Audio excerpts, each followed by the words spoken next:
Puji Tuhan, Bapak Ibu Saudara sekalian yang dikasihi di dalam nama Tuhan Yesus Kristus.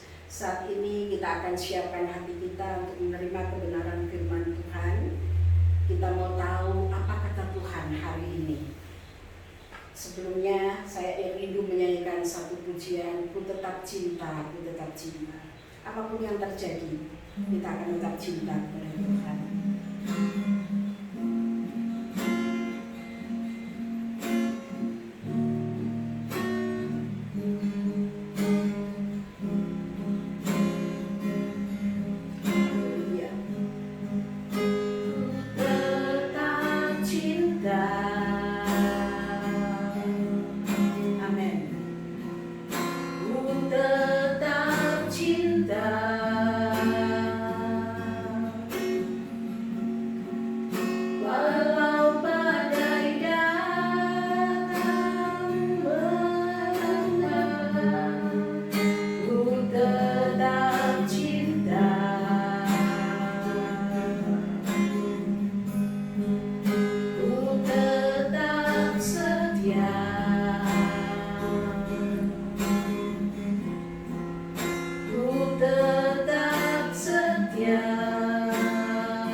Kami akan tetap setia sekalipun kami menghadapi badai yang tidak kunjung reda, sekalipun kami menghadapi situasi yang tidak menentu. Kami mau tetap cinta, kami mau tetap setia sampai Engkau memanggil kami kembali. Berikan kekuatan kepada kami semua ya Tuhan. Bahkan saat ini kalau kami akan mendengarkan kebenaran sabda Tuhan, Tuhan, mari Engkau urapi kami semua yang mendengarkan, sehingga kami boleh mengerti kehendak-Mu di dalam kehidupan kami, sehingga kami boleh menjadi pelaku-pelaku firman Allah, sehingga kami bukan hanya menyanyi di bibir saja, tetapi kami betul-betul akan mencintai Tuhan, akan mengasihi Tuhan, kami akan setia sampai maut menjemput kami. Terima kasih Bapa, berfirman-Lah Tuhan. Kami akan siap mendengarkan firman-Mu di dalam satu nama yang ajaib, Tuhan Yesus Kristus, kekasih jiwa kami. Haleluya, amin. Puji Tuhan, Bapak Ibu Saudara yang dikasihi Tuhan, di tengah-tengah situasi yang tidak menentu, di tengah-tengah maraknya virus corona yang sempat membuat kita gelisah, takut dan cemas, kita dituntut juga oleh Tuhan untuk tetap setia, berpegang teguh kepada firman-Nya. Setia bukan hari ini, bukan besok, tetapi kita mau setia sampai mati. Kita baca di dalam Wahyu 2 ayat 10. Di dalam Wahyu pasal 2 ayat yang ke-10. Wahyu 2 ayat 10 saya akan bacakan. Demikian bunyi firman Tuhan.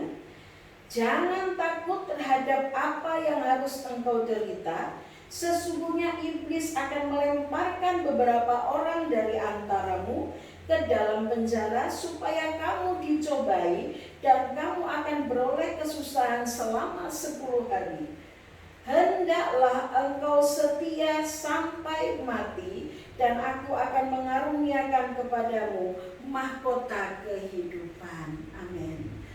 Tuhan mau hari ini kita setia sampai mati. Jangan takut katanya.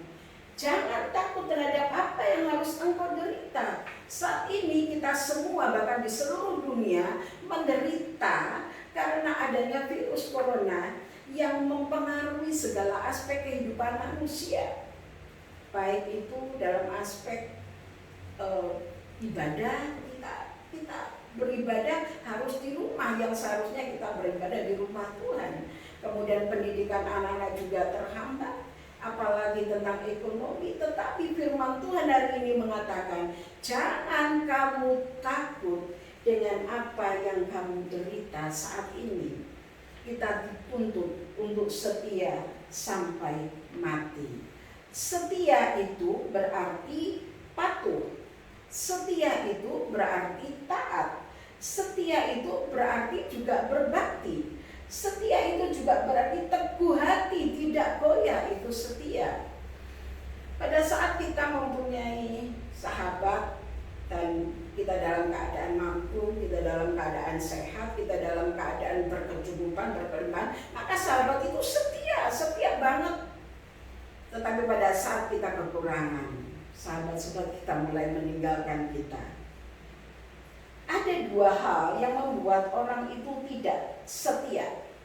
Ada dua hal yang saya sampaikan hari ini. Ada dua hal yang membuat orang itu berubah setia. Yang pertama, seseorang akan berubah setia pada saat dia pada posisi yang kuat, pada saat dia dalam posisi yang mapan, pada saat dia dalam posisi yang tidak diragukan lagi. Ya. Siapa dia? Kita akan baca di dalam 2 Tawarik 26. 2 Tawarik 26 ayat yang ke-16 dan ke-18. Ini kisah tentang Raja Uzia. Tawarik 26 ayat 16. Ya. 16 sampai 18. Saya akan bacakan. Setelah ia menjadi kuat, ia menjadi tinggi hati sehingga ia melakukan hal yang merusak. Ia berubah setia kepada Tuhan Allahnya dan memasuki bait Tuhan untuk membakar ukupan di atas mezbah pembakaran ukupan. Tetapi Imam Azaria mengikutinya dari belakang bersama-sama 80 imam Tuhan, orang-orang yang tegas. Mereka berdiri di depan Raja Uzia dan berkata kepadanya, "Hai Uzia, engkau tidak berhak membakar ukupan kepada Tuhan. Hanyalah imam-imam keturunan Harun yang telah dikuduskan yang berhak membakar ukupan. Keluarlah dari tempat kudus ini karena engkau telah berubah setia. Engkau tidak akan memperoleh kehormatan dari Tuhan Allah karena hal ini." Ternyata orang yang sudah mapan, orang yang kuat, orang yang perkasa ternyata bisa berubah. Kenapa? Keperkasaannya, kekuatannya merubah dia menjadi orang yang tinggi hati, sehingga dia berlaku tidak menurut akan firman Tuhan seperti Raja Uzia. Dan karena tidak berjalan di dalam kebenaran firman Tuhan, maka dikatakan di ayat yang ke-18, engkau tidak akan memperoleh kehormatan dari Tuhan Allah karena hal ini. Jadi hati-hati pada saat kita dalam keadaan mapan, kita bisa berubah setia. Kenapa? Karena kita merasa mampu, kita merasa bisa, kita merasa tidak butuh Tuhan karena aku dalam posisi yang kuat. Yang kedua, orang bisa berubah setia pada saat dia di dalam keadaan terjepit Kita akan lihat di dalam Matius 26. Ini contoh sosok yang tidak asing bagi kita. Matius 26 ayat yang ke-33 sampai 35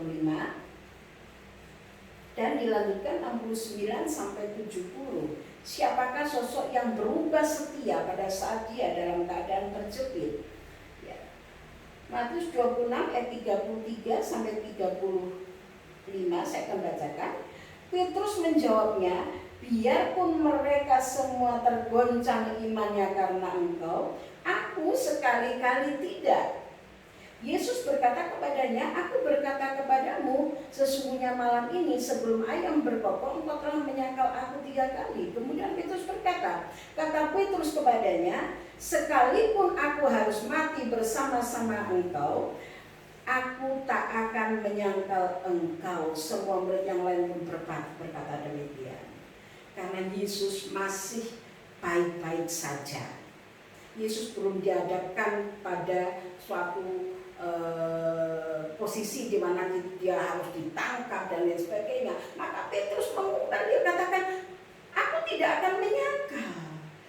Ya, bahkan dikatakan, sekalipun aku harus mati bersama-sama engkau. Tetapi apa yang diperbuat Petrus pada saat dia terjepit? Kita lihat di dalam ayat yang ke-69 dan ayat yang ke-70, 69 sampai 70. Dikatakan, sementara itu Petrus duduk di luar halaman, maka datanglah seorang hamba perempuan kepadanya, katanya, engkau juga selalu bersama-sama dengan Yesus orang Galilea itu.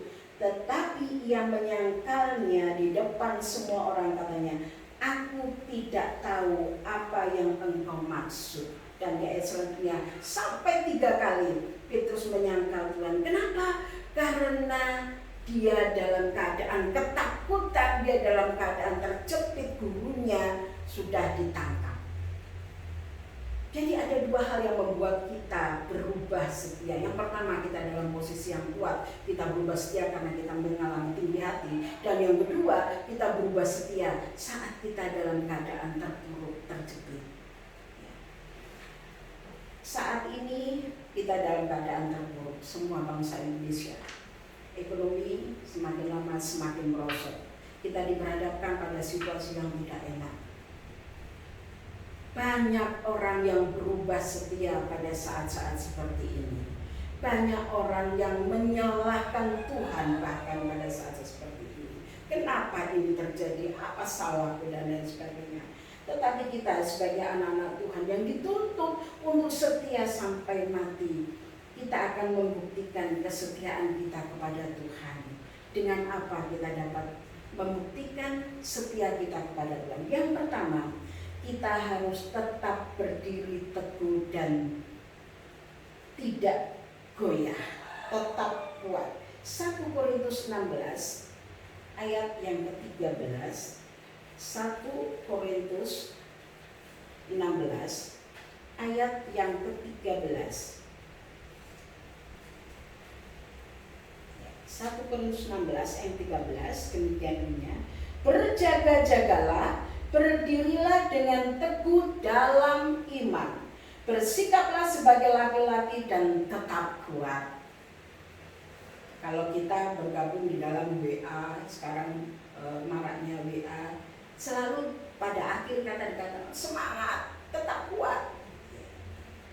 Kita akan bisa tetap kuat, kita akan bisa tetap berdiri kalau kita tetap teguh di dalam iman kita kepada Tuhan.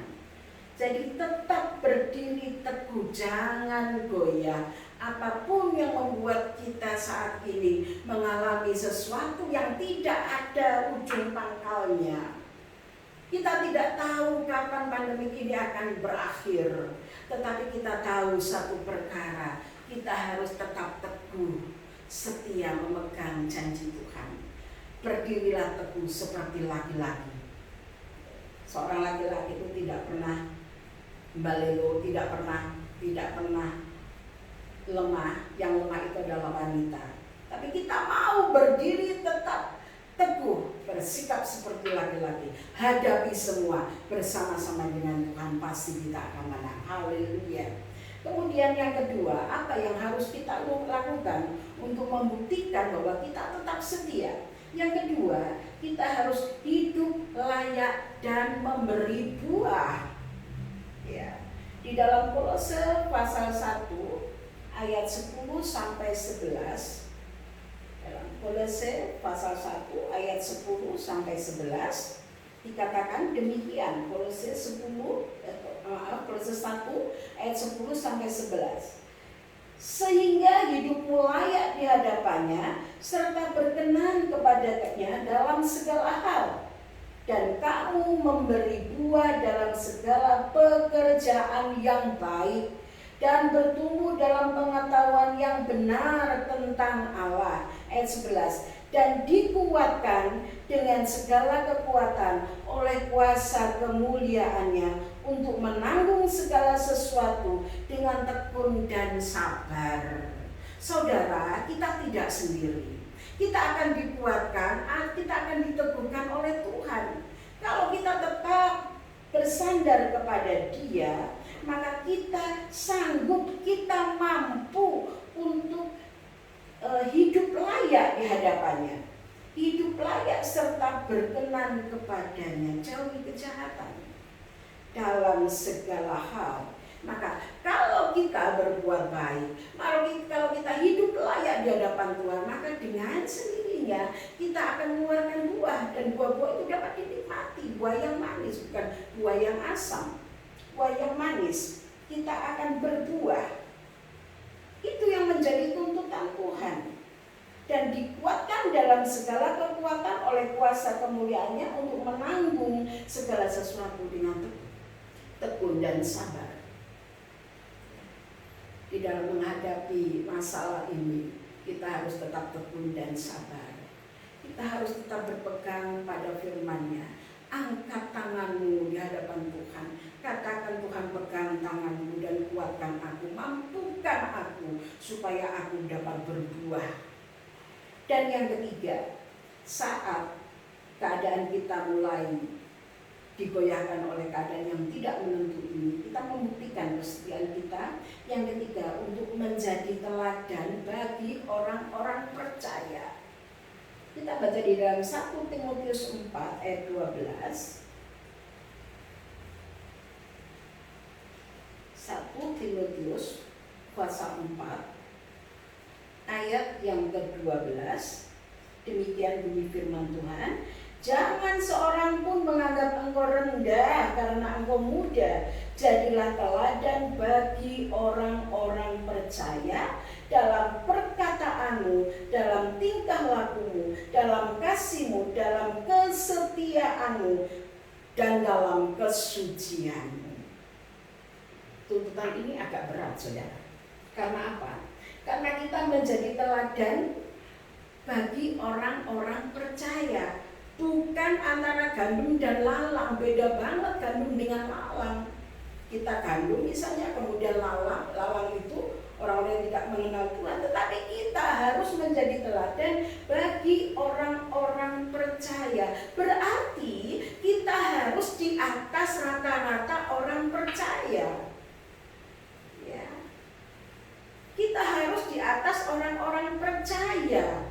Sekali lagi, bukan di atas orang-orang yang tidak percaya, tetapi kita menjadi teladan bagi orang-orang yang percaya. Jadi di atas rata-rata orang percaya.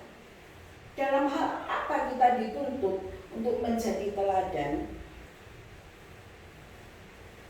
Ya, dalam perkataanmu, dalam tingkah lakumu, dalam kasihmu, dalam kesetiaanmu, di dalam kesucianmu. Salah satunya dalam kesetiaanmu. Apakah kita setia di dalam segala situasi? Baik situasi yang kita di dalam keadaan jaya atau situasi di dalam keadaan kita terpuruk. Apakah kita betul-betul dalam situasi yang seperti itu kita tetap percaya, tetap setia? Itu yang Tuhan tuntut bagi kita semuanya, yaitu kita harus berada di atas rata-rata orang percaya. Kemudian kita mau lihat ya sebagai ayat penutup di dalam Roma 8 ayat 35 sampai 39.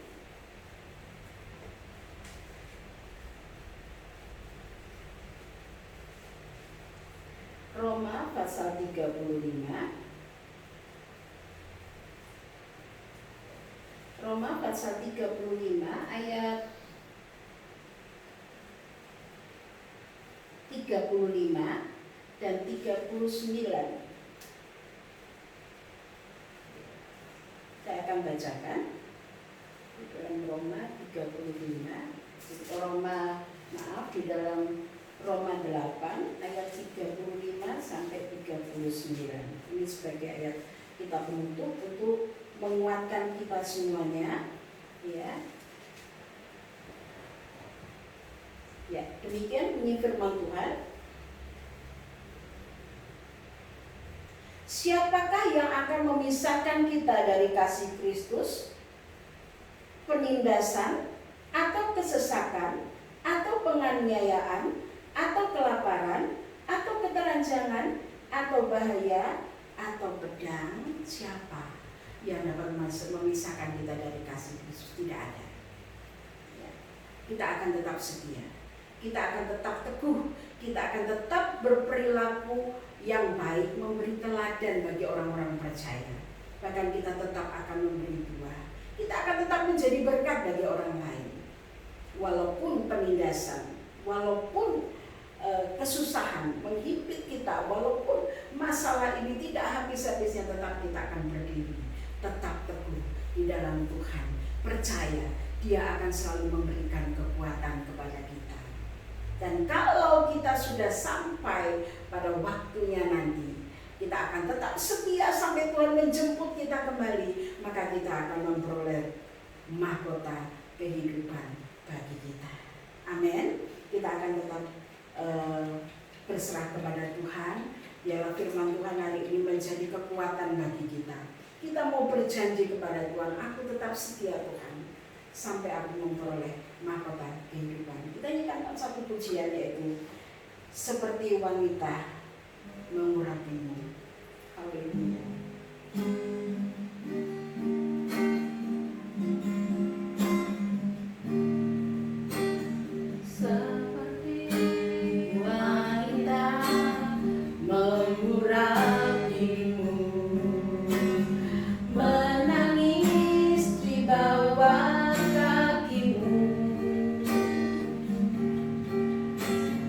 Demikian hidupku mau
Kami bersyukur hari ini Kau ingatkan kembali kepada kami bahwa kami harus setia sampai mati, sehingga kami memperoleh mahkota kehidupan yang Kau janjikan buat kami. Berikan kami kekuatan, berikan kami kemampuan Tuhan, sehingga kami tetap setia berdiri teguh dengan iman kami kepada Engkau. Dalam situasi apapun yang kami hadapi saat ini, kami akan tetap setia mengiring Engkau.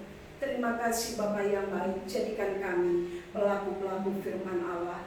Engkau juga memberkati setiap orang yang melihat tayangan ini Tuhan. Engkau memberkati mereka, memberikan keteguhan, memberikan kesetiaan, memampukan mereka di dalam menghadapi segala situasi dunia ini. Bahkan kami hanya mengangkat tangan di hadapan Tuhan. Kami mohon Tuhan, biarlah situasi semacam ini akan segera berlalu. Engkau akan memusnahkan setiap virus corona yang membuat kami Tuhan dalam situasi keadaan yang semakin hari semakin merosot Tuhan. Di dalam hal ekonomi Tuhan, di dalam hal pendidikan kami mengalami kegoncangan Tuhan. Mari Tuhan Engkau bekerja di dalam kehidupan kami. Bahkan Engkau memberikan kekuatan buat para pemimpin-pemimpin kami Tuhan. Engkau akan memberikan hati yang bijaksana, sehingga setiap keputusan, setiap tindakan Engkau yang memberikan hikmat. Terima kasih Bapakku yang baik. Terima kasih, berkati kami semuanya. Biarlah kami boleh senantiasa ada di dalam kekuatan tangan Tuhan. Pegang tangan kami Tuhan, alirkan kekuatan-Mu, dan kami akan tetap teguh di dalam Engkau. Terpuji nama-Mu. Terima kasih Bapa. Di dalam nama Tuhan Yesus Kristus. Haleluya. Amin. Saudara, Bapak Ibu sekalian yang dikasihi Tuhan, inilah renungan kita hari ini. Biarlah kita menjadi tetap semakin hari semakin tetap kuat di dalam Tuhan, dan biarlah kita selalu berpegang pada firman-Nya. Sampai berjumpa di lain waktu. Shalom. Tuhan memberkati.